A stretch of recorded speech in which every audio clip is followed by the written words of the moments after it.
যে যদি রাজ্যে গণতন্ত্র চান, যদি এই রাজ্যের মানুষের, ছাত্র বলুন, যুবক বলুন, কৃষক বলছে, এক মোরা বাঁচার লড়াই। আমাদের এই রাজ্য এই 5 নিজেদের সর্বনাশ আমরা নিজেরাই ডেকে এনেছি। খাল কেটে কুমির এনেছে। আমাদেরকে স্বপ্ন দেখানো হয়েছিল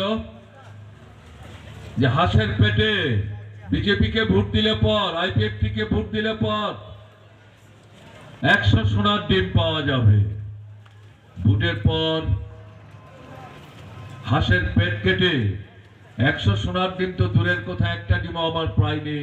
হাঁসটাকেই আমরা মেরে ফেলেছি। এই যে উপলব্ধি, এই উপলব্ধি আমাদেরকে তাদের বিরুদ্ধে মানুষকে ঐক্যবদ্ধ করার ক্ষেত্রে এগিয়ে যেতে অনুপ্রাণিত করছে।